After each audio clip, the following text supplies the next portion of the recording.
George and Seb rolling down the road. RGT riding shotgun, a heavy load. Pastor Longhorn waiting to unfold. In El Paso, Texas, tales been told. One arm big, a sight to see. What's up, everyone? Do not adjust your dial. It is do we call ourselves the B team? Do we call ourselves the C team? Are we the S squad? What are we? We're the Z team, baby. The Z team, I like it. It is the Z team with yours truly, Seb, and joining me for this illustrious episode is Mr. Marathon Gaming himself, Scotty. Scotty, how you doing today? I'm doing very, very well. It's been a long week. It's been a challenging week, but I'm very, very happy to be sitting in front of you, talking to you about gaming. I'm excited for what's going to come.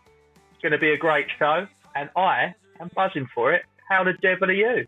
I am doing well. I'm doing really well.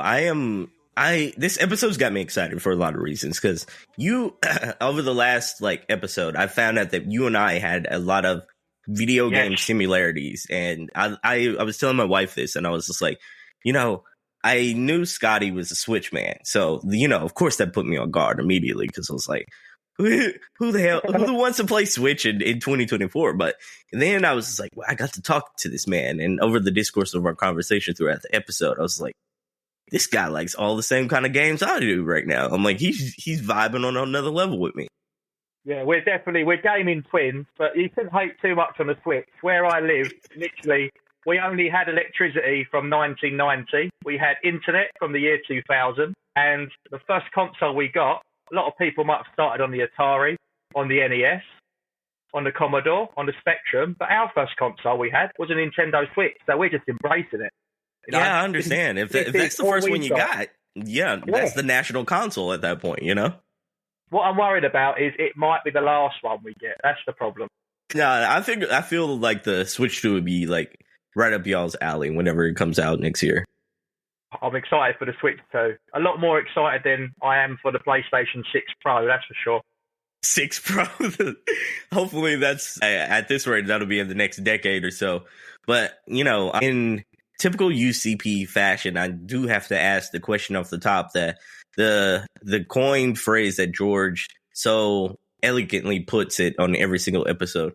What have you been playing?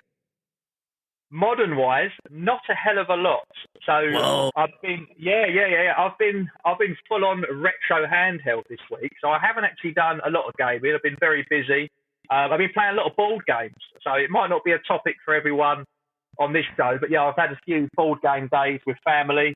I've found some new games that are really good. One was called Sheriff of Nottingham, real fun game. Okay. Yeah, lots of different board games we're playing. But in terms of actual video games, I've just been playing where my Game Gears, I mentioned on a previous show, my Game Gears are sent off for repair. And why my Game Gears are being repaired and / modded, so I was having I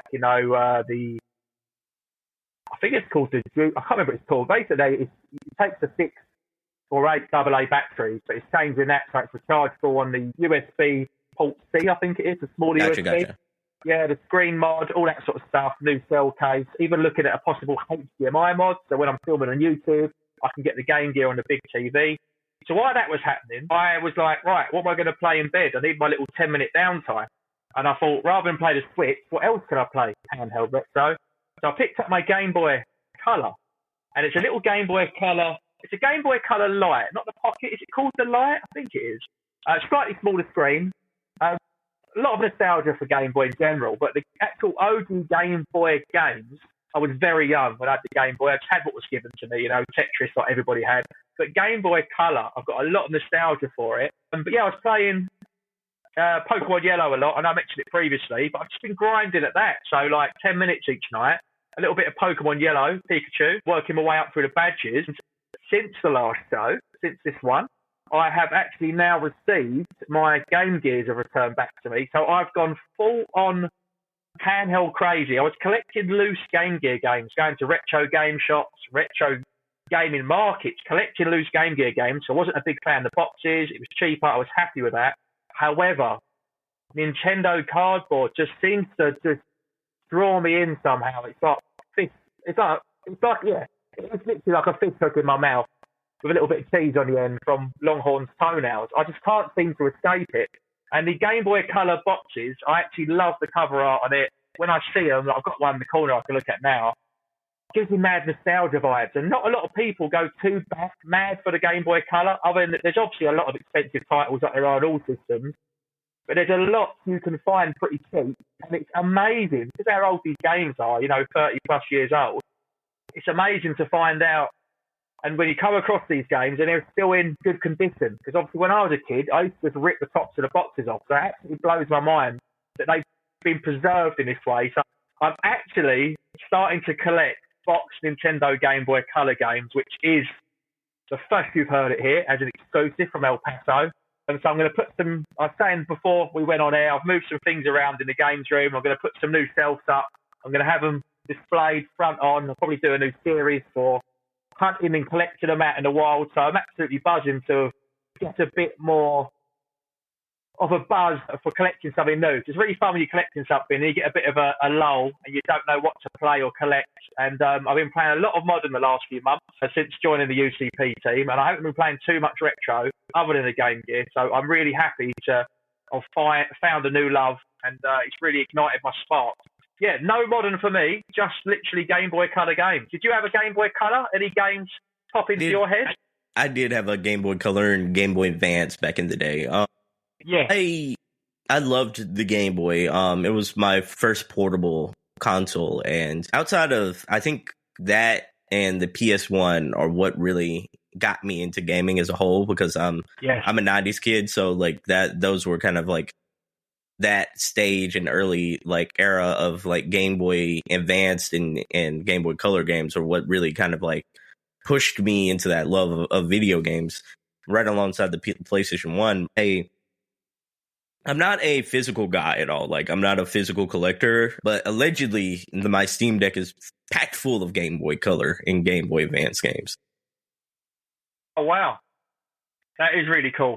Yeah, man. It's like, I was really surprised that, like I heard the Steam Deck was a good emulation device. Yeah, same. Yeah, I've heard that a lot. Yeah. What surprised me about it is not how well it plays games. It's like how many games you can store on a SD card and just allegedly play. Like, it's mind blowing. They say that, don't they? Say you can fit a whole catalogue of like an early system from our childhood, one USB. It's mind blowing.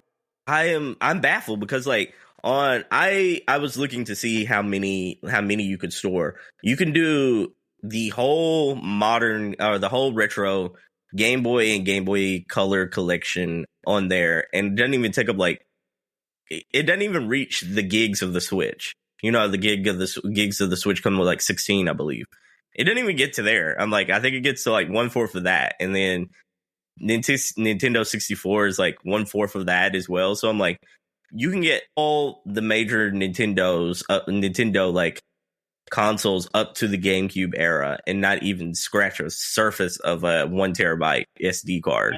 I believe you. I remember seeing a picture. It must have been on either Instagram or Retro Gaming magazine. And it was I believe it was a PC gamer or like a microcomputer. And he had all these, the big floppy disks before they went smaller. Yeah. In a stack of these floppy disks. Sorry, I know this isn't good for an audio show, but it was about 3 foot high. Imagine it on a table, it would cover your body. There's literally 100 games there. And next to it was a USB, and he went, believe it or not, I've got all of these games on this one USB. So every single one fitted on there. So yeah, I believe that 100%. It's definitely true, for sure. But Seb, we need to address the elephant in the room, because last time we was on, we talked and you persuaded me. During that show, I purchased Undisputed.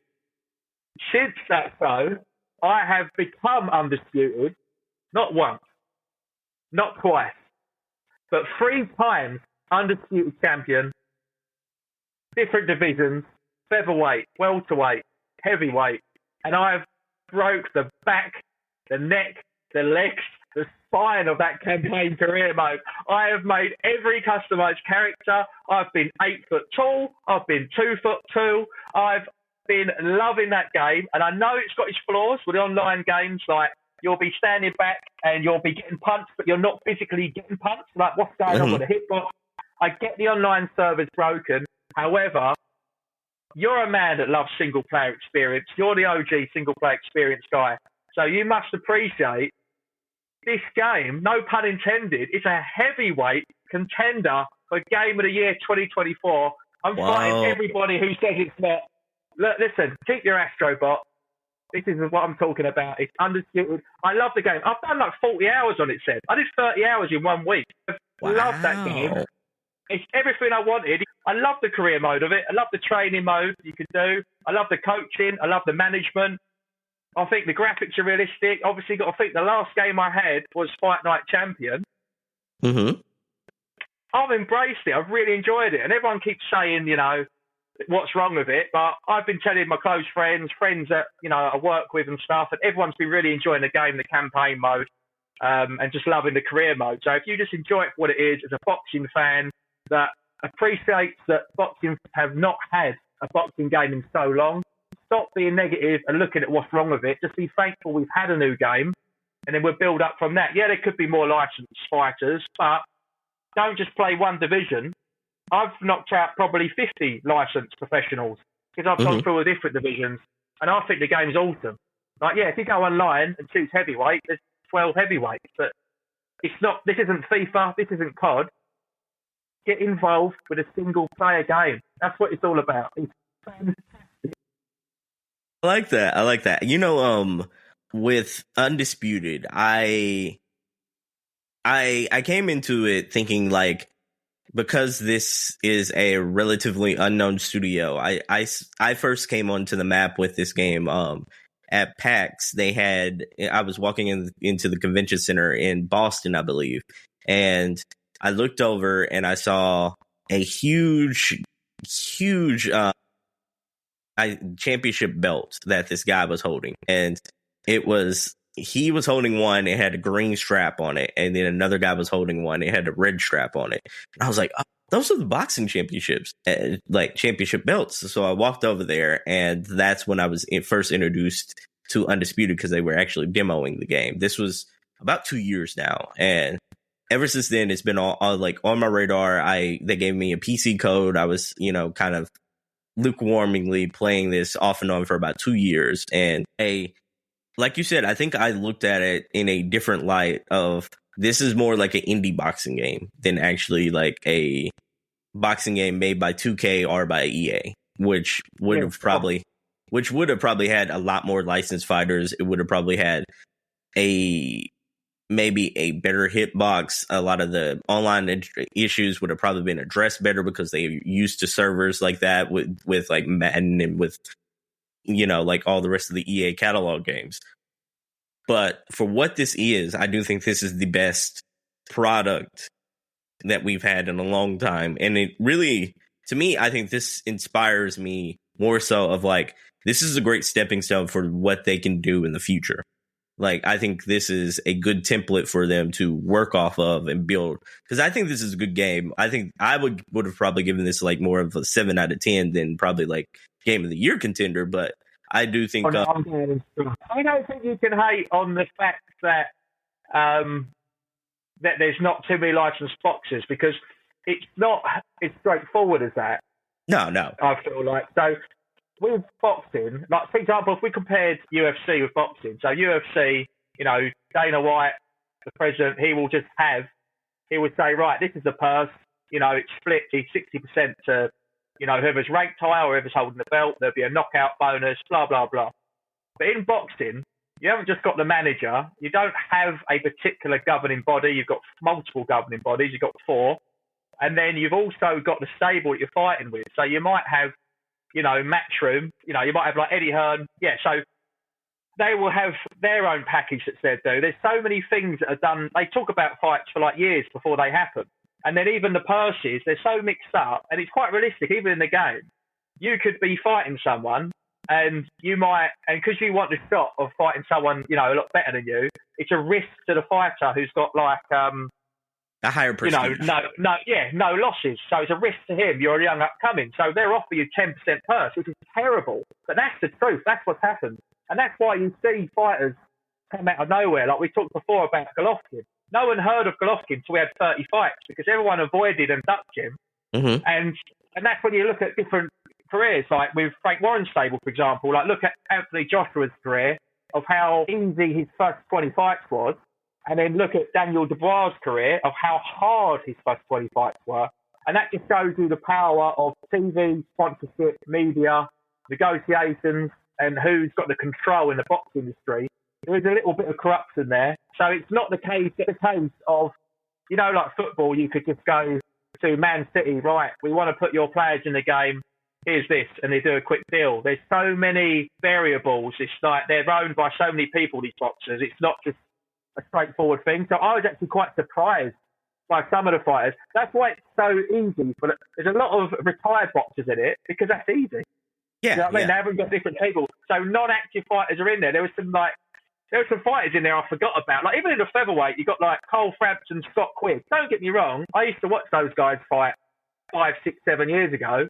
But they're not active anymore. But that's why they're in the game, because they don't have to negotiate. It's like me going to you, hey Seb, I want to put you in a video game. Here's 250,000. You'll go, do you know what? No worries. So yeah, anyone who's doing well and is active, you'll be surprised to see him in the game. So the fact that we even had Canelo Alvarez in there was kind of exciting for me to go up against him in a boxing game, because they must have broke their backs to get that deal. But it's really cool, like the licenses of the arenas. There's certain bodies that have obviously said, put me in the game. The fact when you get the undisputed title, it gets presented by that seat, doesn't it? Mm-hmm. In Saudi. So obviously it's got his logo, his branding. I think it's really cool. I really, Riyadh season, that's what it's called, isn't it? Riyadh season, the promotion. But yeah, honestly, mate, I'm loving it. And I know that it's not been as good expectation for everyone, but my expectation wasn't just low, it was removed from the room and situation, because I've not had a game for so long. And like, you call it an indie game, which it is. However, I've tried many indie boxing games. They don't hit like this, no. Yeah, especially to have the Switch. And I paid, £30 for some of these games, like a lot of money.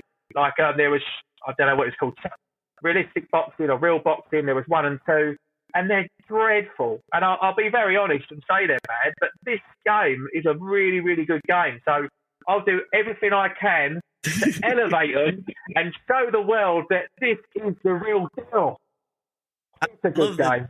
I love the enthusiasm. I think, I said 7 out of 10. I think that's good. I don't think it's like bad. 7 out of 10 is a good score, and that is the same score that George gave Star Wars, and he enjoyed that game, so I can't complain. Yeah. I actually think this might be better than Star Wars Outlaws, but it's one of the. Oh, yeah. Anyone's editing this part, so I know we don't do a lot of editing, but please click that, and then we'll use that. We'll keep sending it to tools every day. It is interesting though. I do think like boxing is a dirty sport organizational wise, because there's so many different organizations and hurdles that you do have to make fights happen. Whereas your comparison with the UFC is apropos there, of like the UFC is just one organization and Dana White is at the head of that organization. Like he has a committee of people that he might he had like his cabinet members, so to speak, like a presidential party. But like for the most part, they always make one of the best fights that are available happen. There's not a whole lot of ducking and dodging. Like you outside of the, like people get hurt and all that kind of stuff. But you see like Valentina fight. You saw Amanda Nunes fight when she was active. Like she fought basically the next woman up. You saw that with the Rousey. Yeah, he forces them. It's fantastic. Yeah. He does, yeah. Yeah. I think we've seen in the last 2 years is since that the money's gone to Saudi and we've had this Riyadh season. I remember the first time we saw Eddie Hearn and Frank Warren sitting next to each other. I was like, oh my God, they're in the same room. They hate each other. They're going to kill each other. And if we've been really, I say we've been spoiled. We haven't, because we've had a bad 10 years for boxing fans. But we finally seeing now. Stable, quite stable, best of the best, no more ducking, best on best, and we're seeing it, and we've had a few trilogies and stuff, haven't we, in the last 5 years? So, yeah, you can't complain. It's been absolutely excellent, but you're 100% right. It's not the same as UFC for sure. It's not as straightforward as that. I'm very loose-lipped. I like to throw the word corruption out there. Corrupt. Come on, we can say that. We've got no sponsors to worry about. Nah, there's a lot of politicking. I think is a better term than corruption. Sorry, yeah, politics. We'll rewind that. Okay, there's a lot of political maneuverings happening, around boxings, boxing and the organizations, the managers, the boxers themselves. But yeah, I think this is a great starting point. Like I think that there's some minor things gameplay wise I would adjust. Like I would love for the presentation of the entrances to be a lot better. I would love for the hitboxes to be a little more accurate, and maybe tone down some of the one punch knockout abilities a little bit, because I'm like, you could be just on someone winning the scorecard, and they get that one punch that feels a little unrealistic sometimes depending on who the fighter is. If it's like Tyson, I get it. But if it's like, someone who probably has like C tier power, I would be, it gets me a little bit, like they're able to kind of. Yeah, I know what you mean. I've had, every time I start the fight, I always try to, I try to box. And then after 2-3 rounds, I get bored. And then I'm like, right, how fast can I knock him out? And I'm holding down the triggers, doing power punches, putting my stamina and trying to lure him in. But I've had it a few times. I know my stats are high because I've trained them well, and I've sort of worked out the mechanics of it and what attributes I need and what I don't need that fit my fighting style. But I've had it where literally I've thrown 1 or 2 punches. They're all over me. My stamina's low. I'm on the back foot.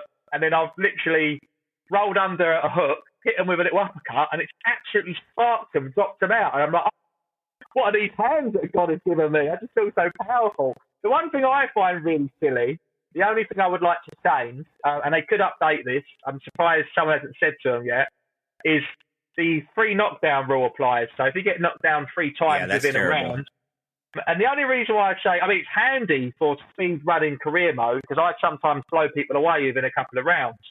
But what I would say is there is a clever mechanic where you can take a knee to stop, take a standing 8 count to stop you taking too much damage. And the computer will do this even when it's been knocked down twice. So they'll take a knee, the ref's counting, and I'm thinking, well, why is the ref counting? Because the fight's over. It's 3 knockdowns. It's a knockdown. His gloves have touched the floor. So then as soon as the countdown finishes and the commentators are going, yep, he's saving himself, he's taking a knee, take a breather, then he can go again. And then it's over. So that's the only thing that I think I would change straight away. That was a bit silly. Yeah, the AI, I think the AI thought process is a little, like the CPU is a little like dumb in a lot of spots. Like I feel like they don't often stick to strategies as well either. I would love for that to be implemented a little bit more so, but I think this is a good game. I think I want more from it, but that means I have an appetite for it. Like it did enough to where I'm like, I liked this game enough to where, like yourself, I put in a lot of hours into it, and I have an appetite for more, and I have an appetite for better as well. So I'm like, they got me. I think this is what you want out of a first entry. I'm like, especially with a new franchise, a new team, a new starting block. I know they were doing crowdsourcing and crowdfunding for a little bit, but then I think they finally got published, got a publisher. But like, for the most part, this is what you want out of a first game. You want to hook people, for better or for worse. Like if you get them in the door, they're more likely to come into it again for part 2, as long as the game is good. Yeah. So I'm like, what else you been playing though? You've been playing Pokemon, you've been playing Undisputed. Yeah, no, that is literally it. It's why we're on Undisputed, in case there is people that have been playing the game and they're enjoying it. I've got one tip which I can share with you, which really helped me massively. If you're struggling to finish your opponents off, anyone that's listening to this, basically when you rock them, it does like a graphic and there's a sound. You can tell. Like the earring, it's like when your eardrums go, or if you get clocked in a fight, it all sort of, the atmosphere changes. So you can tell when you rock your opponent. When you rock your opponent, he will go into his guard position, he starts walking backwards. And if he's faster than you, you will never catch him up. And you get about 5-10 seconds and it wears off. And then obviously they're not vulnerable, they're hard to knock out. So when you spark an opponent, if you press up on the D-pad, it basically activates this mode where it's not good defensively, so you want to change it back. As soon as you do it, your hands drop down. And it's kind of like, I don't know what the mode's actually called. You have to look at the configuration. but it makes your speed closing the gap a lot more increased. You'll get like 30% quicker, so you can shut down your opponent. And I find as soon as I've rocked an opponent, I'll hit up on the D-pad, and I can close them down, and I can keep them within reach. I don't know if you found that, Seb, but that's really handy. It's kind of like switching stances. Yeah, it's not quite swapping from Southpaw to Orthodox. No. I've done that by accident. Yeah, it kind of, whatever your stance is, whether it's a Philly cell or whatnot, you'll just find that you'll drop your hands, your guard goes down, which puts you at risk. However, you'll move quicker, and it's very handy, yeah. Yeah, so I want to ask you this, based on you've been playing this probably on PS5, I imagine, right? Yeah, PS5, even on the Portal. I've been playing it a lot on the Portal. Wow. Yeah, playing it on there. There was one other game I've been playing, Until Dawn, but I've not played it for a fair few days. I'm near the end of it, Okay. Really enjoying that. Have you been playing that by yourself, or you've been? I think Until Dawn is the one where it has like a multiplayer component as well, right? I didn't know there was multiplayer on there. No, it's like it a might real, be confusing it with their other studio. Yeah, it might be. It's basically an FMV game, but it's not a full FMV game. So it's like real time based decisions. So it's like you're in a movie. You control third person view. You play different characters, and then your decisions have a long-lasting effect. There's different multiple endings, and it shapes the game, but there's a lot of cutscenes, so it's a bit like you're in a film. They did The Quarry and a couple of other games as well, I believe, the studio. Okay. But yeah, really, really good game. I know RGT's completed it. He loved it. I know me and George talked about it a previous show, and I basically said previously I'm kind of done with it because basically it's about a killer that's on the loose. I found out what isn't the killer, or whether it's what's in the woods or what isn't in the woods. So once she reveals that big twist, I kind of felt like, well, what's the point? And he told me to stick with it. So I take it I'm not quite at the end and something else will happen. So that was exciting. But I've not played it, for a fair old few days. But yeah, Undisputed, Until Dawn were the last modern games I've played. And then a lot of Pokemon on the Game Boy is what I've been hitting. So what I need to know, and what the people need to know, is Triple X. The indie king. What have you been playing?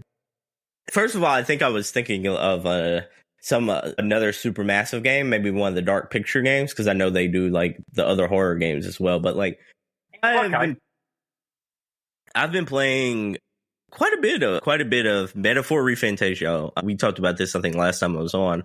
A Persona-like game by Atlas, JRPG turn-based. Yeah, that's the big one. Was that the one that got like 10 out of 10s and stuff? Was it that one, Seb? Yeah. It's very high on the. It's good. I am rounding the corner, about to come home and about to roll credits on it. I think I put in like how many hours? It's in the 70s for sure. Oh, I'm quite surprised. That's quite good for an Atlas game, I believe. Yeah, they normally can get up to around like 80, 90, 120, but I love the game. I do think it's overstaying its welcome towards the back end. It's almost like a movie that you really love, but like, man, if they would have shaved off this 30 minutes, this would have been probably like perfect. RPGs all the time. And I feel like they do it in games they don't need to. I remember Luigi's Mansion. I think it was the third one. And it was just like, it's like a 20, 25 hour mode to complete. But it didn't need to be. But it seems like developers think it's only 10 hours. We better make it longer. But you get think you're at the end game, and then it makes you go all the way back through the levels, do things already done. I hate it when they do that. We've got other games to play. I don't know why. Like you said, you've been playing it 70 hours, and you're a good gamer. So if I played that, we're talking 90 plus hours. Like, yeah. Come on, give us a break. Shave some off, baby. Yeah, it's one of those things to where I'm like, story-wise, I feel like they had a couple of plot points to where, like you said, they kind of padded the game out a little bit. Like, oh, we added this twist and turn, so this adds another like mini boss and mini dungeon that you didn't necessarily need to have. You could have because like it all comes back to the same objective that you originally had in the first place. So it's a little bit of fluff for just the fact of extra padding, but like. It's still like a running back. Sounds outrageous. Sounds like they got pillows duct taped to cushions, duct taped to mattresses. Too much padding. Yeah, it did for sure. It had that egregious error, but like for the most part, I love the game. I think it's fantastic. I think the gameplay, the art style, the music, the actual emotions of the characters, the voice acting, I think all of that is top notch. It's just there's a couple of little things that keep it from hitting that 10 out of 10 range for me personally. And plus, I'm a hard. If you ever go to the single player XP website, I'm a hard reviewer. So, yeah, this is one I would have. It leans close to a 10, but I'm probably going to give it a 9 overall. But like, wow, I think that is awesome, Seb. That's cool to hear. I'm definitely going to play that. If you're, like you said, you're a hard reviewer, and this is good. I'm going to check that out, mate. 100%. I mean, I knew it was good. Obviously, hearing from credible sources, but when you hear it from someone it hits a lot harder. So I'm going to have to check that out for sure. If you're an anime person, like if you like that anime style of like storytelling, this might be more for you. If you're not, then this might not like be a game that's going to interest you story wise. I think maybe like if you ever tried a Persona game and you thought, oh well, Persona's not really my jam. This is a more streamlined version of what Persona is, but still, I don't think it does enough to change your mind on. I didn't necessarily like Persona games. I'm gonna magically like these games, but yeah, I've been playing that. What were you saying? Sorry, Seb. Yeah, I was just going to say. Obviously, I know you're a big anime fan. So we talked about it previously.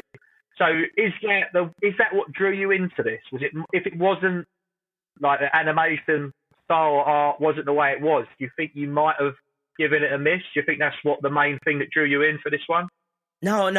I am a Persona guy as well. Like I like Persona 3, love Persona 5. So I'm like anything from that team that is a mainline game as opposed to like one of the mini side games that they do. Mini like just they throw out a whole lot of like just minor spin-offs in games and such like that. So I'm like I'm not interested in the minor spin-offs, but since this was a mainline Atlas game from the mainline team that does the Persona games, that's what got me interested. I think the anime thing is just icing on the cake for my personal interest. It's part of the Venn diagram that I happen to like both the anime style of storytelling and the Atlas style of gameplay. So it's just one of those things to where you find a game and you're like, oh, that's going to be like a perfect fit like type of game for you. But besides that, I've been playing Call of Duty's campaign, like Black Ops 6. Oh, yeah. Yeah. And this is the first campaign probably in a decade that I really just devoured and really liked.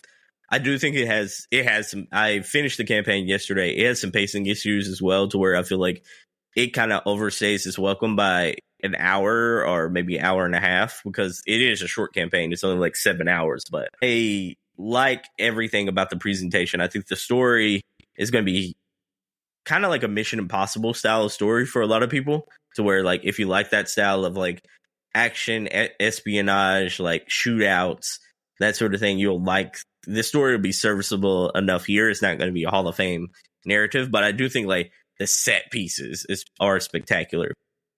The fact that like you go from a Desert Storm map that is very much like Hideo Kojima's what is the series number one line? The Metal Gear Solid 5 Phantom Pain. Like in that game, you can pick an area that you want to go to, and it's almost like a semi-open world to where you can do different things in different areas. This is like that in one part of the map to where they give you like 8 objectives in an open world style map, and you get to choose. Well, hey, I have to go take out that missile launcher so that I can unlock planes to basically do like flybys and like actually do like drop supplies and missiles. If I take out that mission right there, I can basically like unlock like little RCR cars, like the little like cars we used to play with as a kid. Yeah. Like they have those strapped with explosives and you can unlock those. And if I take out that part of the base, I can basically unlock this weapon set or this like gear that allows me to be like more bulletproof. So I'm like, it felt like they're testing the waters for like a open world RPG in some of the maps, and then they also have like a zombie map as well in the game, to where like they took their zombie mode and made it into a single player level. And I was like, there's so the campaign mode on, Seb. What would you say? I haven't I'm interested in, really. Yeah, I haven't finished writing it out, but I'm somewhere between that 7 and 8 range because I think like You right near the end. yeah, I've already beat it. The hour point was around like I think 7 to 8 hours. Oh, okay. And you So did yeah, 7, and 8, I'd probably give it like a 7 or 8 out of 10. Like it is, I think like some of the set pieces are immaculate. There's a couple of them where there's one where you have to infiltrate Bill Clinton's like campaign before he becomes president in the 90s. Really? And yeah, and the whole thing is like he is still a governor at this time and he's having a rally and a sponsorship mission, and you're sort of like, while he's doing his whole thing, you're sort of going around and trying to take on different points of the map to where like if I can sort of get information about this target, or I can basically talk to this woman at the bar who will give me information about another target, and it gives you so many different like narrative branches that you can like execute the mission with, and all the while you're basically trying to find out. Have you seen Captain America Winter Soldier? Okay, so the whole thing is like you are a part of the CIA and there's a Hydra based organization that is also a part of the CIA, and you're trying to flush those out. You're basically trying to get rid of Hydra. And the whole thing is like an espionage story of you trying to figure out who is a part of their version of Hydra and what their aims are, and like what they're trying to do at different points in around the 90s, around the Saddam Hussein, like, Mate, sounds really good. and like, it's very loosely based on history, but like, it's that Bill Clinton era, it's the Desert Storm era, it's the Saddam Hussein type of like, I'm going to infiltrate one of his bases and take that out. And you can do that in so many different ways, and you can kind of unlock a whole lot of different weapon types. You can unlock a little abilities, like they have a homing knife. Yeah. To where like I'm gonna try this tonight, I think, Seb. Sorry to interrupt, but yeah, I tried. Obviously, everyone was going on about it in the Discord COD, and I never really play any CODs, but the Black Ops ones were like my favourite. And I went online. I asked you this in the previous show. There's people flying around, didn't know what was going on. I was getting shot all left, right, and centre. So I thought I'll go in the career mode. I went in the career mode. And I played it for 60 seconds. I was just being a bit negative about it. I kind of just, like we talked about FOMO before, yeah, the previous show. I basically had that. So everyone was going on about it. I was like, I want to try it. I did it to convince myself, like, oh, I've tried it now. And it didn't click on me. I've turned it off. I can listen to you talk about this for half an hour more. I really could. But just listening to you talk about now, the campaign mode, you've got me buzzing for it. So all I was going to say to you, the only thing I saw, literally the last 24 hours, saw a clip on YouTube, of a guy in the campaign. I hope it's not a spoiler, but I won't say what happened, but it was an assassination from, shore to a cruise ship or something like that. Yeah, that was sweet. That is. So I saw that, and it kind of, the bullet travel reminded me of, what are those games? Hitman? Sniper Elite. With a bullet, you can see it in slow motion. So I watched that, and it made me think, oh, do you know what? Maybe I should have played that. That looks cool. And then hearing you now, I mean, I'm sure a lot of people listening to our show, our listeners have probably played COD, but I'm sure there's a minority of people like myself who haven't, jumped on the bandwagon and the hype train of everybody else.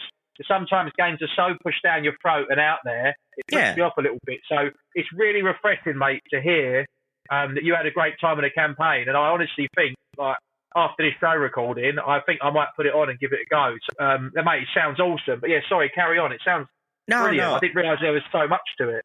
I was just going to say, like, this is also, if you're an Xbox gamer, and you have Game Pass, this is the first Call of Duty to come out on Game Pass, like, day and date. Game Pass, Ultimate, no. I'll have to say that is true. That is true. Because Ultimate. It pulled me out, Seb. They've reactivated my Game Pass, $10.99. Still couldn't play it. So now I have to pay another $15.99 or $13.99, and I only played the game for 2 minutes. I might as well have bought the game physical. Yeah. I hate that happened to you. No, I do think like this is a good step forward for like Call of Duty, especially if they're putting out campaigns like this, because like they added so much. Like I haven't played a Call of Duty campaign, so I can't say they added so much from previous installments, but this one felt like a actual good single player experience. It felt like you were playing a campaign that's got a little Hitman DNA, a little Sniper Elite, like you were saying, and also a lot of James Bond, like the early James Bond games. And I feel like that kind of mixed together really well. And the fact that they added have so many abilities that you can like use, and I say abilities meaning like you can actually pick up equipment. You're still a human. You don't get superhuman all of a sudden, but like they have a homing knife that you can assassinate people by throwing knives, and that's like a stealth tactic. Or you can use like your silencer, but like they have one knife that you could throw at something or someone. It'll stick to them, and then like you can press a button, and then because that knife has an explosive in the back of it, it becomes a bomb that you could. That is so cool. I heard you say in the Discord, I think, that you said it's a lot like a James Bond game. And I was thinking, what do you mean? And obviously you mentioned a few gadgets, but that is something out of a movie. That is cool. Yeah, so I'm like, they have like mines that you can put down that like if people walk by them, they'll like it's almost like a tranquilizer mine. And then they also have like they have so many different things. I don't want to spoil it for everyone, but like there's so many different gadgets that I feel like it made me feel more 007 than it did like a Call of Duty. And I feel like that's okay. That's okay, isn't it? Yeah, that's what I wanted more so, because I don't think Call of Duty necessarily appeals to me. I think like the campaign and playing through like a single player first person shooter appeals to me a lot, especially if you throw in like gadgets, you give me objectives, and you give me really cool set pieces like a casino where I'm basically having to pull a heist that reminds me of Casino Royale from James Bond mixed in with like Now You See Me, like the Magician movie. So I'm like, you mix in all those elements, and I think every single level is it feels like every single level is a different movie, and you're playing like a different part or a movie that they're paying homage to. And I'm like, that to me, I think is like, I can't explain how giddy that is, jumping from like movie to movie, and it never feels like it gets old, except for like maybe a couple of parts in the middle, but that's personal preference of like, I don't like psychedelic like things to where like they have levels to where you wonder if this is a real thing or if this is not real. Obviously you're hallucinating, and I'm not a big fan of that line of storytelling. So that's the only thing that got to me to where I was like, this isn't quite for me. I know what you mean with that, actually. Yeah. I've had that in a game before, and it annoyed me a little bit because I was like, it's a bit of a cop-out sometimes. It's like when you were a kid and you could write the most elaborate story and you wouldn't know how to end it, and you just write, then I woke up, it was all a dream. I feel like that's a bit like a developer's version of that. It's like, I don't really know what to do. Let's just pretend there's some sort of mental health issue and you don't know reality from, an alternate universe, delusions of grandeur or whatnot. So, yeah, I know exactly what you mean by that. That's always a story element that I'm not necessarily fond of, but I get what they were trying to do in this game. It's very Alan Wake-ish, but like, I'm not a Alan Wake guy, so that didn't appeal to me personally. But like, I want to pivot a little bit from what we've been playing to the question, is because like the questions we're going to be doing for this, and the Inglorious page on the Discord that you could that will occasionally post questions to, and you can basically ask or answer questions that we post, and they'll be read out on future episodes. We did that for this in preparation for this episode, and I posted a question to RGT, and RGT so graciously posted it on the Discord, and people kind of took to that question. I was a little surprised with how well people gravitated to that. Evidently, they had something to say about it.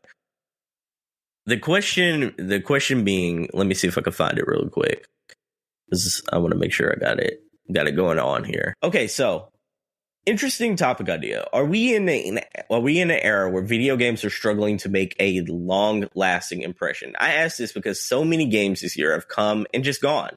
Dragon Age Sparking Zero has lost about 90% of its fan base, according to recent reports. No one's no longer talking about Helldivers, which was a sensation like no other. It seemed to be the hottest thing in video games earlier this year. And Final Fantasy VII, which was the big single-player game for PlayStation earlier this year, around February, just sort of came and went. Is this a reflection on gamers the games, or is this something else entirely? Before we begin with community like discourse about this topic, I want to ask you, Scotty, what do you think this is? Do you think I'm kind of blowing this out of proportion? Do you think this is a... No, I think you're right. It's a really, when you said this to me, Seb, and pre-show, I thought, wow, what a great question, because it's, as soon as you said it, everyone sort of has their own opinions. I'm going to say mine. I think there's a few different factors, but I just think it is kind of the modern world that we're in, where we're kind of spoilt for choice. A lot of people, like these days, everyone's got a sort of attention spans. Everything's thick and fast. Like I remember when I was a kid and going to Sky TV and the amount of choice there was, when you went satellite. And now, like we've got so many channels and streaming things. If something doesn't click with you in 30 seconds, you're like, well, I'll go on to the next thing. You're watching something, and I'm talking about movies now, and you're thinking about the next thing you can watch. And I feel like we're kind of spoilt with games. There's so many releases. And you've got to think, when we was younger, like nostalgia is a great thing with retro gamers, because you can have nostalgia for a game, yet it can be an awful game. It's that saying, you're playing it through rose-tinted glasses, and you go back and play it, and oh my God, this game's trash. Why did you love it so much? Well, the truth was society was different back then. You didn't, like now, everyone's got, I know everyone thinks, we're all hard off, and I'm going a bit off topic about generalisation of modern society now, but I know people think that money's tough and stuff, but really it isn't. It's just, if you look at, not looking at inflation, but if you just look at what you have going out compared to 30 years ago, go back 30 years ago, no internet bill, no mobile phone bill, no subscription service. I can name 10 things that didn't exist 30, 40 years ago, and they come into play now. So, like, there's a lot more money going out now. When you was younger, when things were a bit tougher, you would have, in general, you'd only get games, birthday and Christmas. It's very common. I know it sounds silly. Any young audience listening to this might sound wild, but it wasn't unusual to play 1, 2, 3 games a year. Like, people play a lot of games these days because of the subscription services and everyone competing with each other. There's so many games and sales on. Obviously, we didn't have these e-shops and stuff. We didn't have people competing. We just had things physically printed and put in the shop to maximise profit.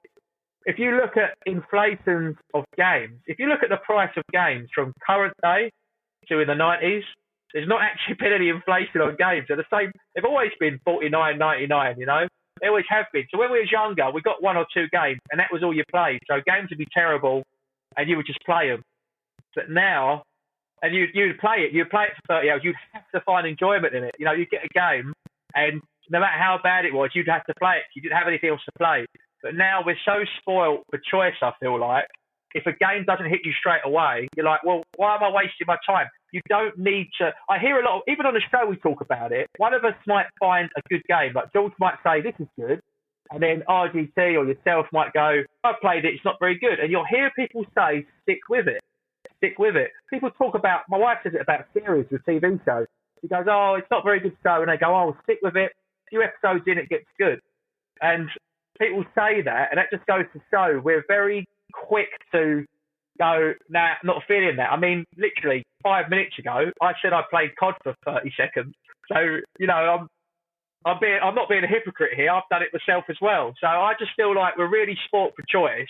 And in this modern age, there's so many games that are available.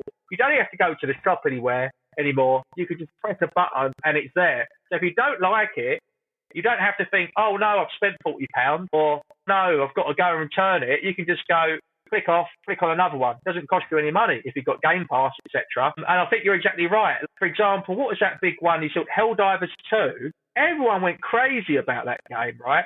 And yeah. And the buzz, normally when people talk about stuff so much, it puts me off. And I'm a bit of a dark horse. I like to discover things on my own merit. I don't like to follow the crowd. Everyone went on about it so much. Everyone talks about it on this show. Everyone talks about it on Discord. About 6 months later, I finally got the game. And I've not played online with anyone because there's nobody online anymore. So you're exactly right. I just think I feel like we've just got so much choice now. And obviously when you was a kid, right, I know there was you had the Sega versus Nintendo wars, but it was like one or the other. You was Sega Mega Drive, or you was Nintendo, Super Nintendo, and they sort of overlapped a little bit. But generally you had one console. You didn't have multiple consoles. But now it's the norm for people to have two. People have Xbox, PlayStation, or Steam, or like myself, free. People have multiple consoles now, and they didn't used to. So you used to just get what was on your console, and you play it. But now, like, I'm sure there's loads of people listening to this, and they haven't just got one system, they got multiple. But, when we was a kid or 20, 30 years ago, you had the one system, and that was it. I do feel like choice. We've got so much choice, and we're living in a fantastic age where they're coming thick and fast. Sales didn't exist either. There's so many indie games and games that download just straight away. It's the convenience of it, and the fact that it's so readily available. Why would you waste your time trying to get into a game and appreciate it? You're kind of not going to. Like, everyone scrolls through TikTok and YouTube Shorts these days. I feel like, I know that sounds like I've gone off on one a little bit, but I really feel like it is relative to the question, because people get all in on these games and then they disappear.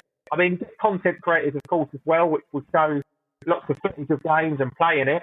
And then the next hot thing comes out. They've got to go play the next hot thing, to stay current. That helps as well, because you've got to think influencers in general. They're on all social media platforms, influencers. That isn't a career that used to exist. That is a career that exists in today's age. And they're going to be playing games and playing the next games. I watch streamers. They'll play a game. They really enjoy it. They won't finish it because they're like, I've got to go play this game because it comes out on that day. I've got to be the first to play it. And then their followers watch it and they put it down, pick the next thing up. So there's a lot of variables to this. It's not necessarily a black and white question. There is a grey area. And yeah, there's been some fantastic responses in the Discord. And it's one of those things you could sit in a bar and talk about this for hours and go right off on one and then bring it back round. But yeah, for me, I just feel like we're spoiled. That's how I'd sum it up, Seb. We're really spoiled, man. I mean, what do you think about this one? I'm going to go off on this topic in a minute, but before I do, I want to read out some of the answers that we got from the community before I give my input, because I think, like, when I do go off on this topic, I want to have this little monologue and then ask a question, and I want to see what your response is.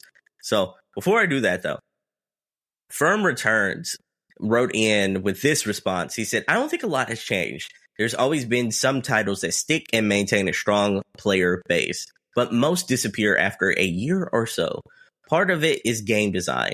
The 1,000-hour games as a service style games have a higher chance of becoming perpetual hits. Linear story games tend to be pretty short-lived. The homie, Carlos, who's also very good very good. He's one of our Patreons and everything like that. Shout out to Carlos. He posted as well. He said, I think nowadays there's so much competition. Yeah, hold on. Let me see. His response got cut off for a second. Let me see if I can pull it all the way up here. Competition for people's attention, I believe he said. There we go. Yeah, for people's attention. Here we go.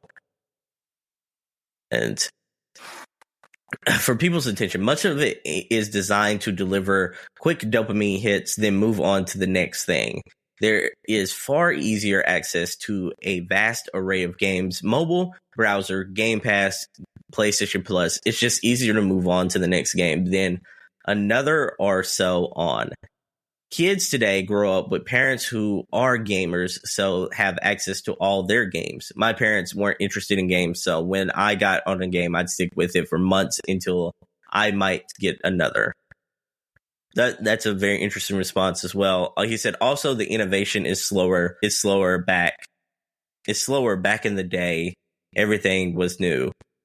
It wasn't the same game with better graphics. Okay, that's a pretty cool response as well. Bada Bingsta wrote in. Shout out to the homie Bada Bingsta. My problem is time. My problem is time. I work, get home, eat, and the next thing you know, it's evening. I feel like I don't have the time to invest in games as much as I want to. That's why I find myself constantly playing something I like Call of Duty, as it's just no skill. You can play a few games and then switch it off. I would love to play your Final Fantasy Witchers, and Cyberpunk, but I just don't have the time. I sometimes go back to Ghost of Tsushima as I still haven't platinumed it, but it's because it's been so long that I can't remember how to do anything. It's like starting a new game. Yeah, for sure. That is. Do you want to take the last one? The last response? Yeah, sure. So, still Master Elliot. I was blown away with a PS5, but I must say the games are just the same as a PS4. The PS4 console, I wouldn't say was the most amazing as a console, but it's had some decent games on it. But I do look at my PS5 and think, what an expensive DVD and YouTube player that is. So that was a nice little light-hearted one. But they're really good, solid.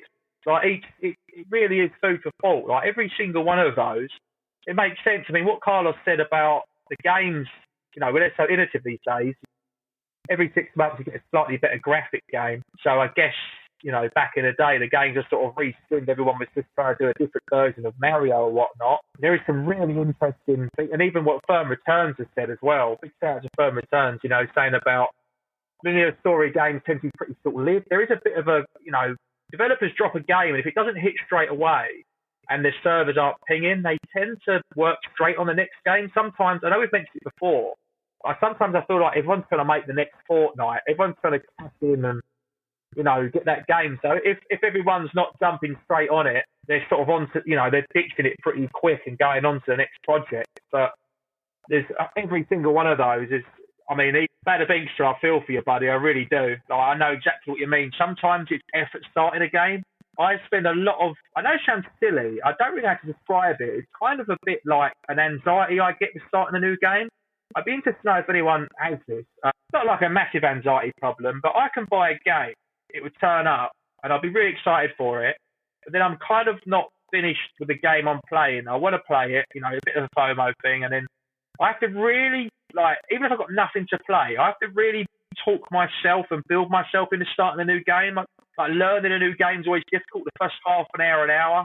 I know after half an hour you get into the game. But I do definitely find that it seems like a lot of effort. So I feel for Bada Bink, so I get it. You get home from work, he's had a long day. He's only got, an hour and a half between doing what he's got to do, family matters, having dinner, chores, spending time with his family and going to bed. And sometimes you'd rather just expect what they say, better the devil they say. So I get it. Yeah, it's comfort food. Yeah, exactly. It's comfort gaming, which we talked about before. And so they're all really, really solid answers. So I'm really thankful to everyone that's pinged in with that. And obviously when you listen to this show, please do elaborate on that and have a discussion with us in the Discord, or let us know what you think. If you've missed out on it, we'd still love to hear what you'd say. But it's really, really interesting. What's your take on it, Seb? I think this is an interesting dilemma here, because I do think a lot of what each response said, I think there's a kernel in there that correlates with one point overall. And I think when you brought up streaming, especially with your significant other and y'all trying to get into a show and the stick with it mentality, I think everyone, there's so many choices going on, like you said earlier, but everyone stops when something big happens. What I mean by that is we as people, especially consumers and such like that, for movies, TV shows, you name it, we love spectacle. We love something that's larger than life, something that we all can get around together and just all consume, and just that water cooler moment. Like Game of Thrones it hits different. Like Game of Thrones, House of the Dragon, they hit different than your typical show that you watch on Netflix, because it feels like a big moment when the season premiere of Game of Thrones or House of the Dragon comes up. It's the biggest thing on Twitter. It's what everyone's talking about. It's that same thing when you're watching the movie of the year, like Barbie last year, Barbie and Oppenheimer, whenever that was a big thing of, was it Barbenheimer, when everyone was flocking out to the movies. We want to be a part of something like that. Yeah. In the past, Mate, you're exactly right. Yeah. In the past, video games have had that. Video games had that moment. I remember GTA coming out, like the GTA 5 coming out. The world stopped for a little bit. Everyone and their mom was buying it. It became a billion dollar multi IP within the first couple of days. Like that was one of the first times I think like a video game hit that $1 billion that quickly. You look at spectacles, people want to be part of something. They want to be part of that Breath of the Wild movement. They want to be part of that Tears of the Kingdom movement. Here's why I think it's different right now, though. It's like we still want that. And when we get it, it feels like a big thing, but we don't get it as often as we used to. Like we used to, because word of mouth, the internet, and before Twitter, before X, and before all that, it was word of mouth. So when a game came out, it like developers and publishers went the extra mile, and they made, because there won so many like choices, they made each game feel bigger. Like when a new Pokemon game came out, the world stopped. Like everyone and their mom was flocking to their nearest game store and buying that new Pokemon game. Same as Mario, same as Halo, for instance. Like Halo 2 was a thing. That was a movement. Like Halo 3 was a movement. They felt like big spectacles. They felt like Barbenheimer. When the last time we had that in video games was, I would say, Baldur's Gate 3 sort of like built that over time. It wasn't the anticipated like release to where like everyone flocked out for that game. But now people, because of word of mouth, people flocked out and started to support that game. Elden Ring was another one of those things to where it was a movement, you know, like it was a movement in time. Everyone and the mom was playing Elden Ring.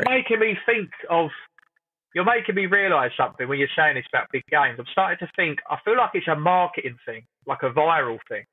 So as you were saying that, when's the last time we had that big moment? I was thinking, right, just listening then, and I thought, I remember seeing a hell of a lot of advertisement for Diablo.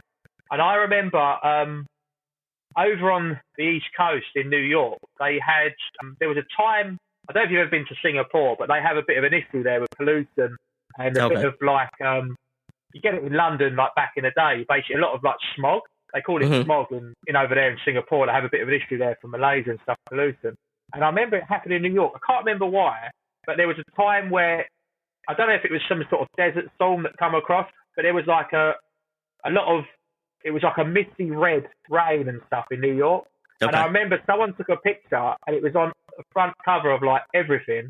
And it was the Diablo, I know Bobby's a big fan. Is it Live? Yeah. One of the bosses in that thing. And she Lilith, was there, and yeah, Lyric, and that literally, and that picture, and it went viral, and that like really hyped up the game. I feel like it's a little bit of like a viral thing, like with clips and stuff. The marketing these days is so good, and the use of social media for marketing, hyping things up. Sometimes the hype, the anticipation of the thing is a bit like going on holiday. They're looking forward to going on holiday. It's normally better than going on holiday. The going on holiday is short-lived because you're in the moment, but the build-up to it and the expectation and the jittery and the stomach butterflies going is exciting. I feel like we're a bit like that with games. So the advertising campaign's on point. You see all these different trailers, and it even says on there not game footage, so you haven't got a clue what's real and what's not real. And they hype it up, and then you play it, and that might be why sometimes people play it and they're like, after a while, like, oh, it's not as good as I thought it was, and then they drop off a little bit. It is a little bit of the advertisement, but I also feel like it's the quality of game too. It's like, I think when you look at Tears of the Kingdom, do you remember when that game came out?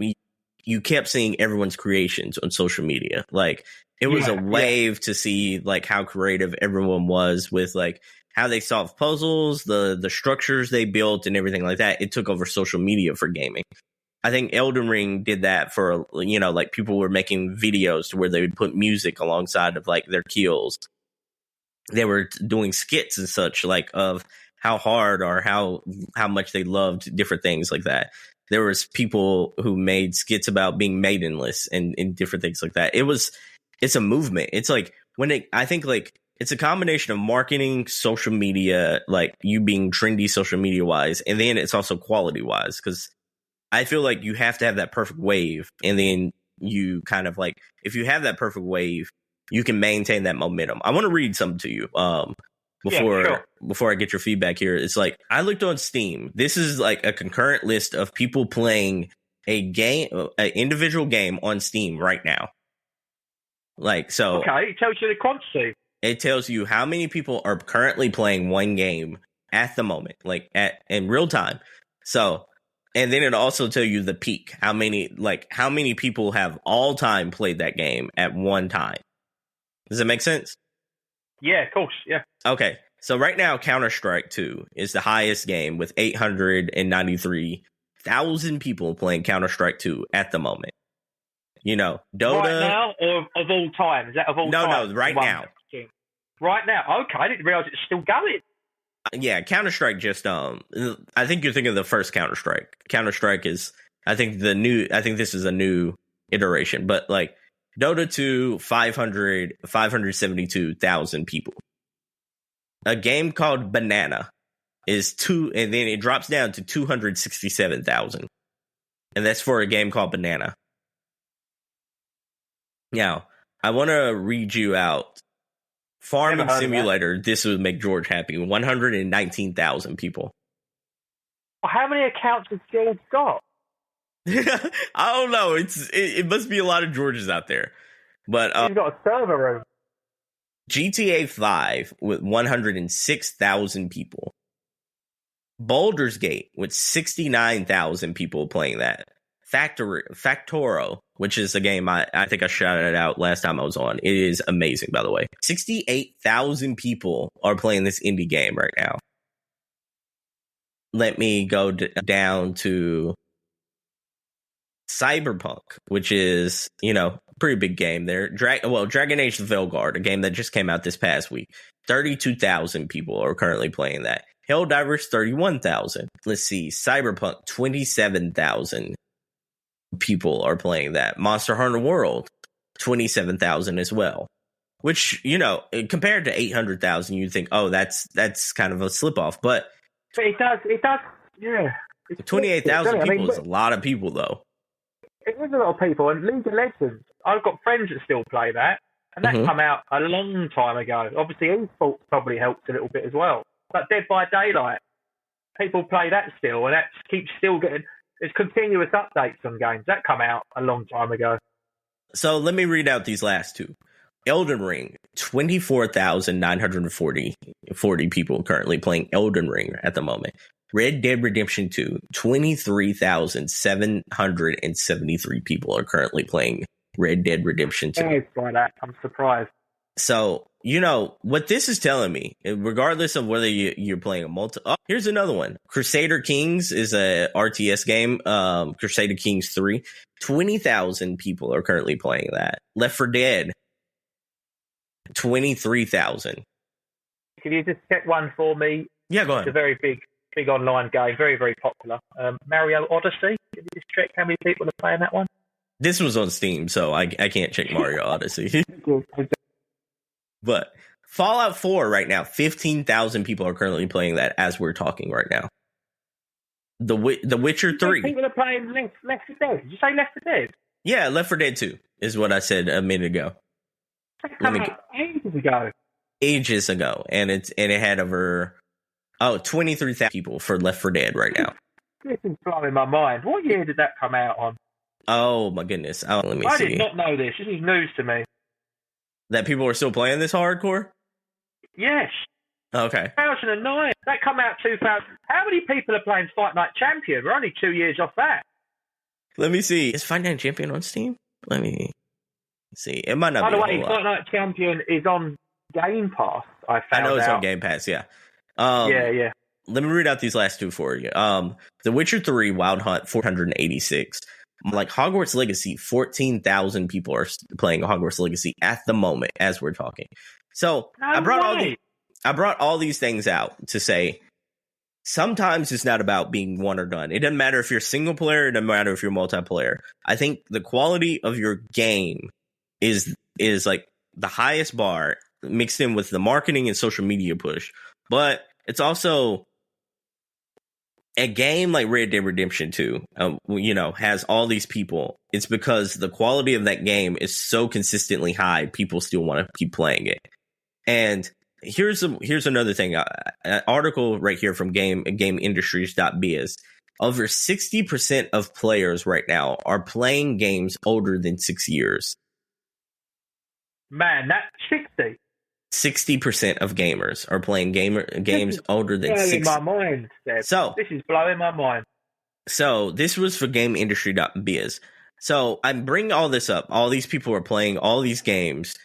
Did you realize like Dragon Age: The Veilguard is the latest game on that list? The latest game to come out on that list. Helldivers was amongst those, but like Dragon Age: The Veilguard had 32,000 gamers. I bring all this to say, if your quality is there, people want to play that. And if your quality is there, you make your mark in history enough to where even Fallout, people still go back and want to play the Fallout game, Fallout 4. If your quality is high, then that kind of pushes everything up to another level. My point being is like you mix in quality with spectacle and you become a Hall of Famer. And you know what? Like in sports, you're a sports guy as well. Hall of Fame sports athletes are always remembered. They're always celebrated. People remember them fondly.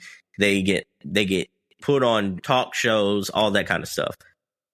They stay in circulation. Even an all-star player and athlete, say in the NBA, in the NFL, in soccer, like you can be all-star for a little bit, but if you're not Hall of Fame level, you sort of disappear from the spotlight a bit, right? Yeah, for sure, yeah.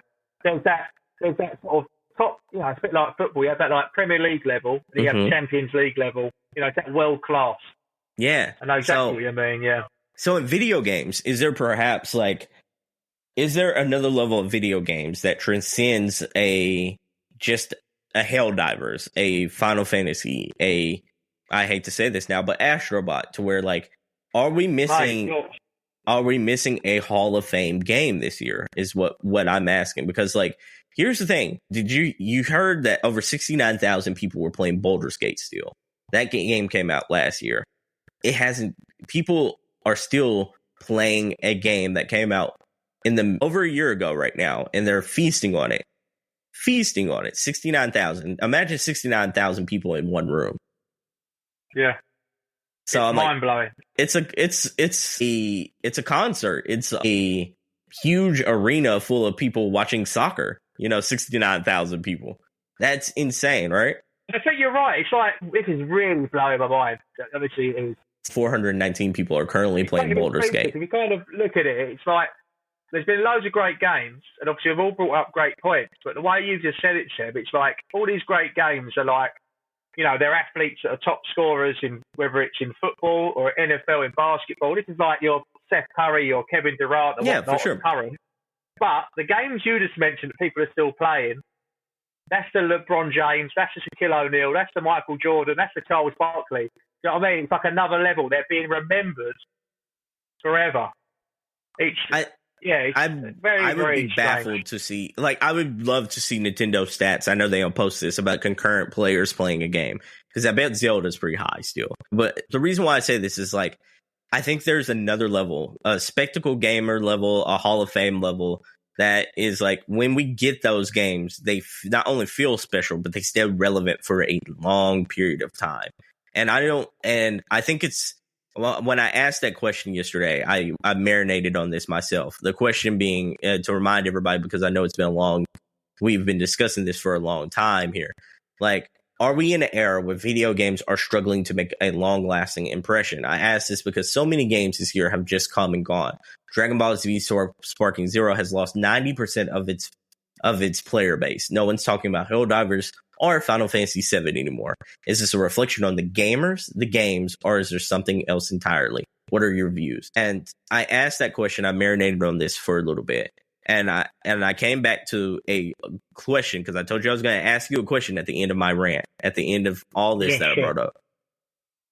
Maybe this is a reflection on gamers, their attention spans, like we're spoiled. Maybe we're, spoiled on choices. Maybe it's that. Maybe it's a combination of a whole bunch of issues.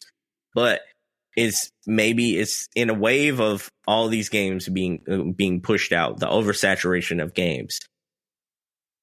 Do we just have a need for Hall of Fame games? Is there like we need a tier to rise up and be the LeBron James, the Michael Jordan, the Shaquille O'Neal, because like when we do get those games, we show love to them. We appreciate them. We keep playing them over and over again, despite the fact that it's been 7 years, 8 years, 9 years, 10 years.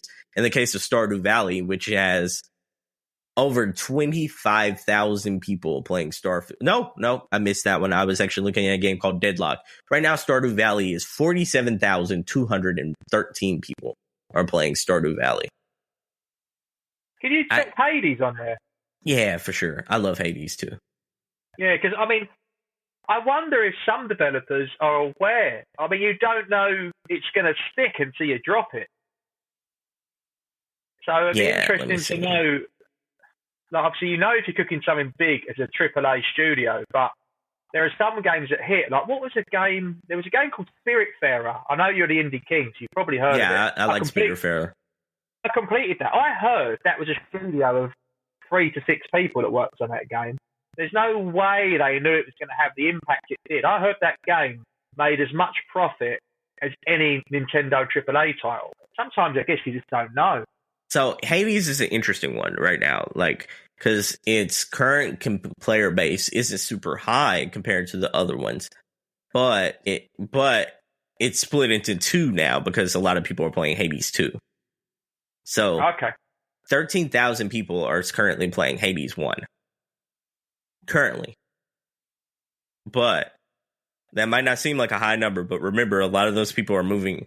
A lot of the people who were playing Hades 1 moved over to Hades 2. So I'm like, for a game like that, that's a lot. Because right now, that's a single player indie game that just had its sequel pop out on the platform. I think that's pretty good. But, I'm asking this. It's like, last year, I called it one of the best releases in video game history because, we did get hit after hit after hit after hit, and games that were hitting in the 9 out of 10 zones just left and right. We got Baldur's Gate, we got a new Zelda, we got Dead Space came out, we also got Street Fighter, we hit very good with Alan Wake, Spider-Man came out, Star Wars, the Star Wars Jedi Survivor, I believe it was, Jedi Survivor came out, Diablo came out as well.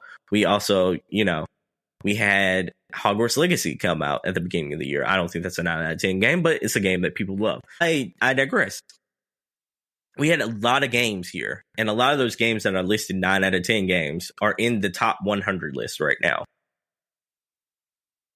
A lot of the games that came out this year aren't in the top 100 list. Okay.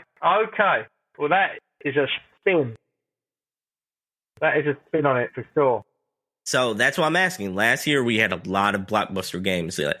Is it? We spoke about it. I think me and you said. I remember we spoke about it a few shows ago when we was going through.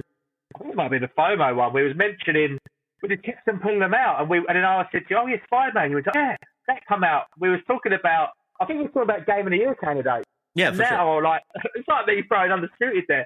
There's nothing head above the rest. So if someone likes something, it's there. But yeah, go back a year ago or even 2 years ago, there were so many thick and fast. You forget them almost. There's that many. All right, so I asked this because, I do think it's the quality of the games aren't quite as robust as they once were, but, I do think the spectacle is missing as well, because I think, next year is Barbenheimer for video games. I think, just like last year, 2023 was a great year for video games. I think next year might have the potential of blowing last year out of the water, or at least competing with it. Because you have Grand Theft Auto, you have Ghost of Yotei, which is the Ghost of Tsushima, Ghost of Tsushima spinoff. You have a Wolverine game that's possible. You have the Switch 2 lineup in whatever they're doing. Yeah. I just feel like everyone needs to avoid Grand Theft Auto. I just feel like it's... For sure. Maybe that's what they're right. Maybe everyone's... It could be said that if we know GTA is its spring next year they've committed to, maybe... Because GTA, they know it's coming out next year, maybe people have been rushing their games, getting them out this year, and that's why they're not as polished as they should be, because next year, they've got no chance. It's like trying to release a number one single the same week ABBA or Beatles put a song out. It's got no chance. Here's an interesting thing about that comment you made, because, I think like a lot of it has merit, but here's the thing: IGN, GameSpot, and IGN and GameSpot gave a lot of games, more games, 8 and 9s out of 10s than they did last year. There were just more 10, like high 9s and high 10s last year. But this year we're getting a whole lot more 8s and a whole lot more 9s, which means like a lot of people fight back that this year isn't necessarily a bad year. It's just this year has been mostly great, not superb, you know? Yeah. Which means this is a great year. Like, I think great's fine. 8 out of 10s is great. And some occasional 9s here and there's. Here's what I'm asking. It's like, we've got more 8s out of 10s than we did last year, which means like there's a good more middle ground this year than there was last year, where it was either you put out a bomb game or you put out like a trash game. There wasn't any in betweens. Here we got a lot of the good in betweens, you know, like so we got that good stability there. I think it's going to be hard, and not in a competitive way, but hard for the games industry to put out because in the Game Awards, like they do the top 6 games every year get nominated for Game of the Year for the Game Awards, like the Jeff Keighley Game Awards video game show. Like last year we had a solid lineup. Year before that, I think it was a decent lineup. It became down between Elden Ring and God of War. What is it going to come down to this year? What's the 6 games they're going to put in there? No idea. I'm putting Undisputed in 6 times. So there's a spectacle that's missing this year, and I think 100%. You've hit the nail on the head there. Seb, I'm not often speechless. I am speechless. You've hit me with so many true facts which I wasn't expecting. It's blown my mind a little bit. Really making you think. There's a spectacle that's missing. I don't think the quality of the games are bad. It's just how many of them feel like they're the Messis of the world, feel like they're the LeBron James of the world. They just feel like, they feel like any good year they can be an all-star, but they aren't consistently going to be the best in the world or even rank up there with the best of the world. We're not going to look at those like, this is a Hall of Fame year, or this is a Hall of Fame class, which is why I'm like, I think when we do get those Hall of Fame games, that's why everyone flocks to it. That's why we have moments. That's why you feel like you have the games that feel like they're overrated or overhyped or over talked about, because like there's a starving longing for those type of games. You know what I mean? Like, yeah, if you don't get those for a long time and then all of a sudden people jump onto those, then it's, like there's going to be those people who like say, oh man, that game's a little overhyped because everyone's jumping on. But when you had a scarcity of it, you can't help it. Here's one of the last things I want to talk to you about before we sign off, because I know we're running a little long here, and I know you got to play some Call of Duty and some Switch games here. Yeah. Well, I've got to play a bit of Baldur's Gate now. You brought that back up. Yeah, especially with the new content, man. They added so much good new content to that game, and it's like free. It's like they don't charge you for anything. It's no DLC. They're giving you. Baldur's Gate added mod support. They added like a new first person, third person mode to where you can change viewpoints. Like there's so much that game is giving you now, to where I'm like, every 3 months, Baldur's Gate has become a new and improved, better video game. Like you can still play the campaign, but now you can play it with like, I can add NPC characters as now playable characters on my roster. I can. It's awesome. Oh yeah, it's amazing. But the question I was going to ask you, what are you hoping to play this week? What are you hoping to watch? What are you hoping to play? And then I want to do something a little different of saying, like, if you had all the time in the world, what game would you give that time to this week? Wow. Games I'm going to play this week, I'm going to be playing a bit more Pokemon on the Game Boy Color. Okay. Probably not too much other games on it, because my Game Gears are back now, and there's so many games I want to play on my Game Gear. There really is. Okay.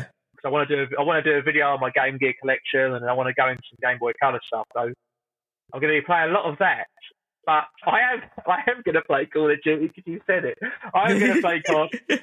I've got so much to play. I'm really struggling with time. A bit like what Bada Beamster says. I'm really struggling with time to fit it all in. And I remember talking on the previous week and with Jordan, every time he mentioned a game, I was making notes of it. Like, right, I'm going to play this, I'm going to play that. I mean, it really is hard sometimes trying to juggle it. I feel like I'm spinning all these different gaming plates. Yeah, for sure.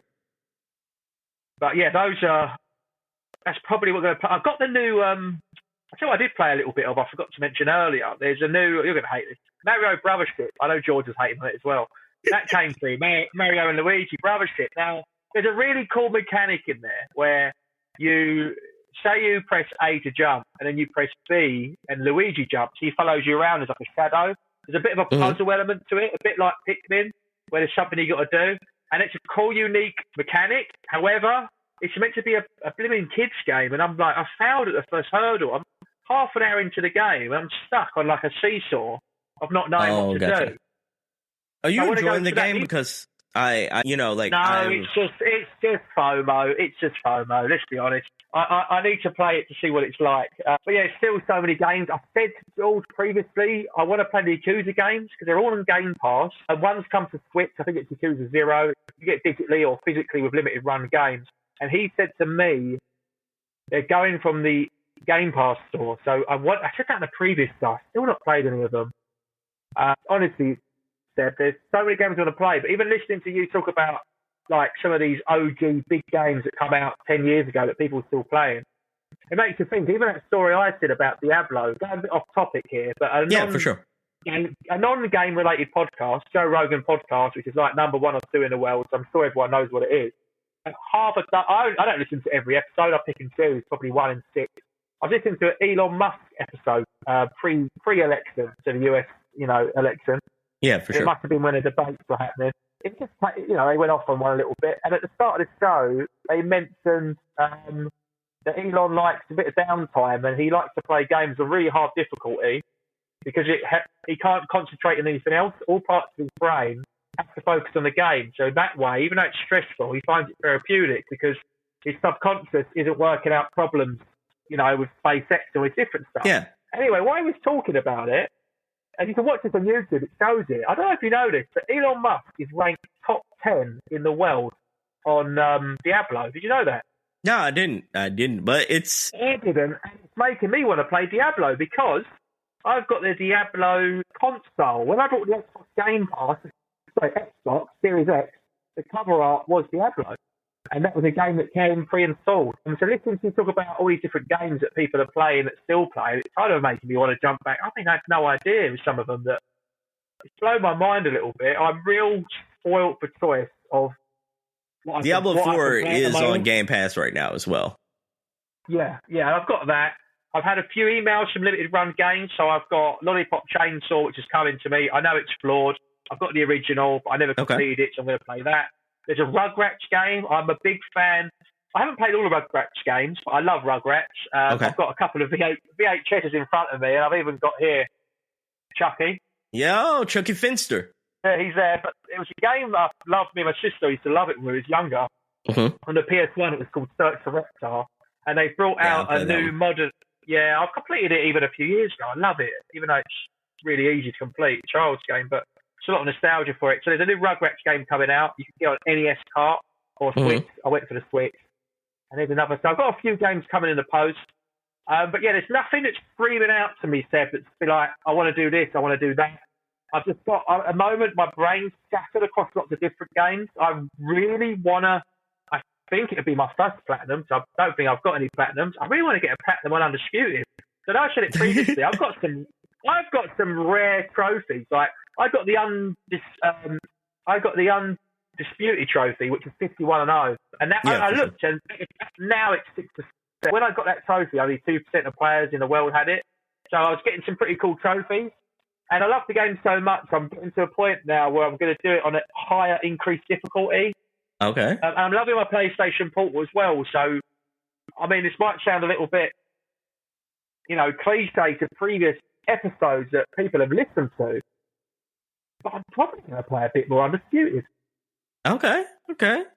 I like that. So, what was the question you spun on me at the end there? He said if I could only play... If you had unlimited time this week, so what game would you want to spend it on? Okay, so unlimited time would be a good opportunity to get into an RPG. I know you've mentioned RPG from Atlas, that Persona sort of clone. I really don't know, to be honest. Because I know what I'm like. I'm borderline ADHD. I'd like to pick things up, put them down as quicker than Longhorn can shake a stick at. So I'll probably end up playing 30 different games, 5 minutes of each. That's why I love the PlayStation Plus and Game Pass. I'm going in and out of different games. God. One thing I've got to say, in case we forget about it, I know we talked about it previously, and you mentioned it in your question earlier, so a bit of a one back at you. But could you tell me a little bit about your experience in that Dragon Ball Z game? Because obviously you're an anime fan. We talked about Dragon Ball Z. I said I didn't realise the games are still so popular. I said I used to watch Dragon Ball Z as a kid. I can't believe it's still popular now. I know you said players have dropped off of it, but from a single player experience point of view, how was that game for you? It's good. Dragon Ball Z Sparking Zero it's a decent single player experience. I wouldn't say it's like top tier. If you like the arena fighters where you can kind of like go like fly up and down, shoot key blasts, go behind your opponents, that sort of thing, I think it's decent. I like how do I put this? I like the story mode in the sense that it gives you Goku, Gohan, Piccolo, what was it? Vegeta, Frieza, Goku Black, and someone else. So it gives you like, maybe let's go with eight like main characters, and these characters you follow their story from the narrative point of what happened in the anime all throughout the end of their anime journey, like, which is probably GT and Super. But like, I think what is interesting about this, instead of retreading old ground for Dragon Ball fans, Dragon Ball Z fans, is that they have like situation modes that allow you to kind of deviate from the story a little bit and kind of like change. It's almost like in the MCU, they have like the what if thread. And if you it goes off the beaten path and lets you show what would happen if one scenario had changed for a character. And that's kind of what Sparking Zero's career mode allows you to do. It kind of like, you kind of can choose one or two choices, and if you do like a certain thing in gameplay, like if you beat your character within a certain time, like instead of waiting for, you can go Super Saiyan with Goku earlier, which changes the trajectory of his timeline. So I think it's a decent single player experience, but if you're not a Dragon Ball fan, an anime fan, this is a wait for a sale to try. Then I'm like, I couldn't in good conscience say pay $60 for this game. Like, if you find this for $20 and want to try it out, then yeah, I think that's a good steal. If you are a Dragon Ball fan and you played Tenkaichi and the Tenkaichi games and you miss that feeling, then yeah, go ahead and play this. I think that's a good investment of your money. I'd still say wait for like a Black Friday sale where it's maybe $40, $30 to $40, but because I think this is a couch co-op game or couch pick up and play game. I don't necessarily think this is a game that's going to be like sucking in 60 hours of your time. I don't think it has that. I think it's one, repetitive, and I don't think it has the narrative pull to keep you invested. I think like Undisputed, if you're a boxing fan, I think can keep you involved in 40 hours or more. Like, I think that with all the sports games, relatively, if you're a fan of those sports, like, I don't think this has that kind of pool. I don't think this is that kind of game. Right. So, yeah, if I had to give a recommendation out for games people want to try out this week, Factoro is probably the one. I'd say, like, it's multi-platform. It's easy to pick up and play. You were basically like, this would probably appeal to George. So if George is listening, check this game out. I think it's on Switch as well. But I think like the whole premise of the game is you're a factory manager and you're trying to make your factories as efficient as possible in order for you eventually to shoot off a spacecraft like into space. And it is this 16 to 24 pixel art style that is like really smooth. It has like, you have to lay down these tracks and lay down these like, what do they call those things in factories where they lay different stuff on them and they kind of like rotate? Yeah, conveyor belts. You have to lay down your conveyor belts, your tractors, and all that kind of stuff. And it's basically like an automated factory. You're just like upgrading your automated factory to do its thing. So it's not like you're going around in Fallout and you're building a settlement. This is more like I'm creating an automated factory and I'm just adding in like mechanisms and different things to my automatic factory to make it more efficient, to make it more smooth, adding conveyor belts, that sort of thing. And then like they also add in like some cool combat elements and some, because you have to like protect your factory from people and creatures and different things like that. So I think this is like, for you especially who likes playing new games on Switch, I think this is the game I'd recommend right now. Currently 70,000 players are playing this right now. I think I spelled it wrong, Seb, because Factora, let me FACTO. So FACT. I've got it. ORIO for the listeners. Its highest concurrent point, so the highest amount of players playing it at one time on Steam was 118,674. Looks like Sim City, or it kind of has some sim vibes to it without the actual like some SimCity vibes to it. It's, I would say, if you like the SimCity, if you liked what is the other game I fell in love with? It's the other city builder. Oh, City Skylines. It kind of has some City Skylines vibes to it, but its art style is drastically different. It's more pixelated, and it's more pixelated. And then like I think it's more streamlined than those games are, to where those games kind of give you a grid based thing that you can kind of like make your own. This is more about you managing just a factory. And yeah, when you get to space, they even give you like extra content. So I think this is the game that keeps on giving. I would definitely recommend it, especially at its price point. I think it's like $24 on Switch, maybe? Is that right? It looks more like a PC game, though. It looks like you need the cursor, the mouse. Just the dashboard from it. But you play Civilization on Switch, can't you? Yeah, I played all this on the Steam Deck, and I played it with a controller. So I haven't had a mouse and keyboard. Okay, that's cool. Keyboard. That's cool to know. That's why I thought this would be like it says it's about $35 right now on Switch. So I'm like, that's why, since I played it on Steam Deck, I knew you probably like it on Switch. I would say for you though, Scotty, I'm download the demo, because there's a demo right now on the Switch eStore. Yeah, in Europe that's 28 British pounds. Yeah. And that came out in 2022. Held its value, isn't it? My goodness, yeah. Like it keeps going up because they keep adding, just like Baldur's Gate, they keep adding content, some of it free, and I think they just did their first expansion. But this is one of the games that has, I think it won like online game of the year support, and like ongoing game service support from like different developer award shows. And it's not the fact that it's like an ongoing game, like a live service game. It's that like the developers keep giving you free updates and patches for this game, even after it's long since been out.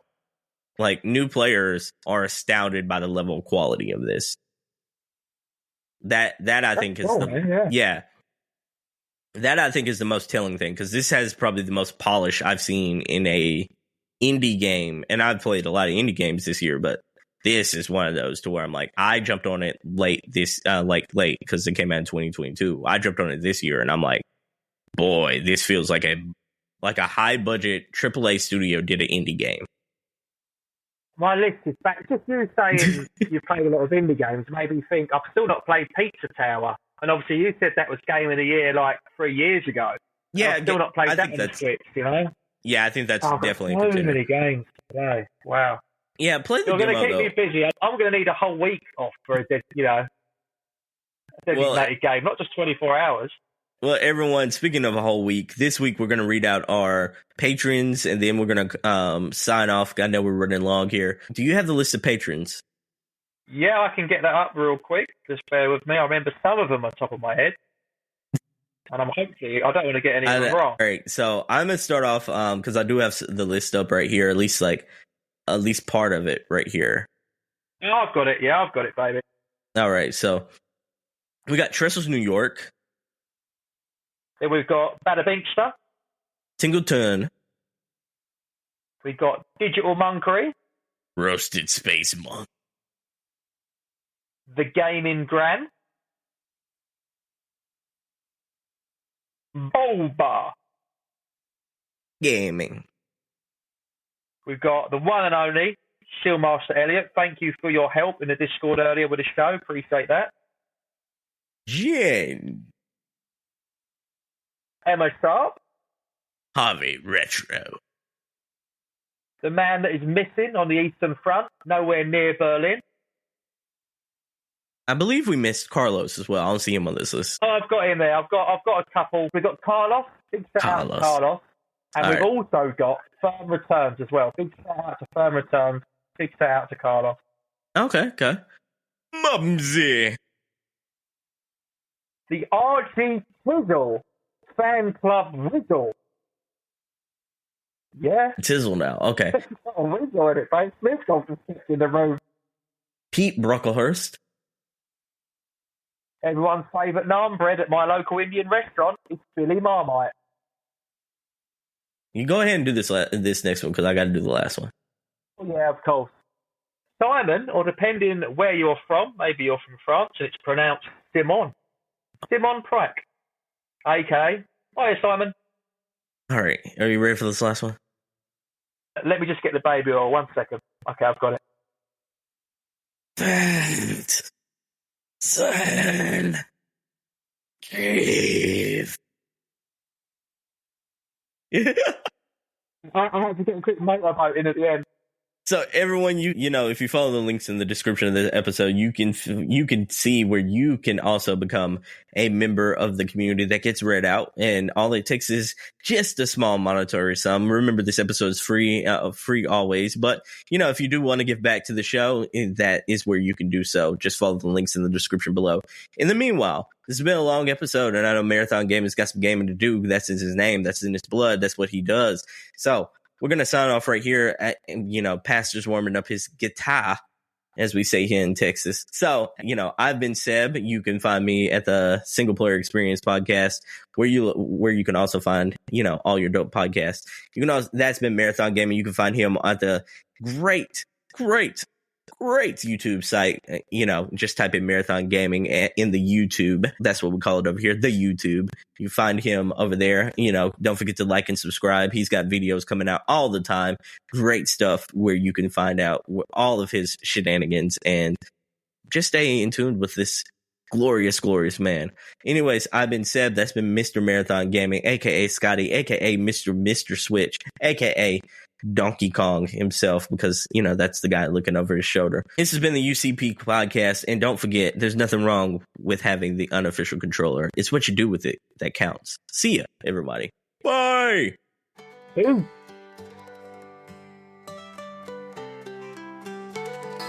George and Seb rolling down the road, RGT riding shotgun, a heavy load.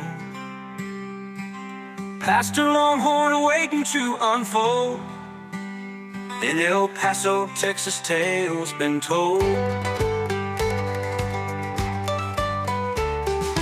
One arm big, a sight to see. Pastor preach, set you free. George and Seb, they bend the knee. RGT nodding yes in glee.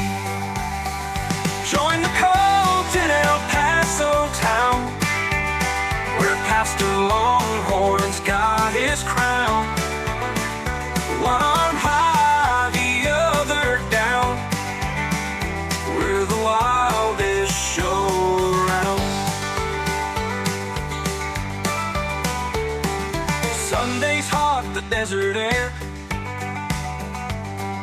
George and Seb both feel the glare.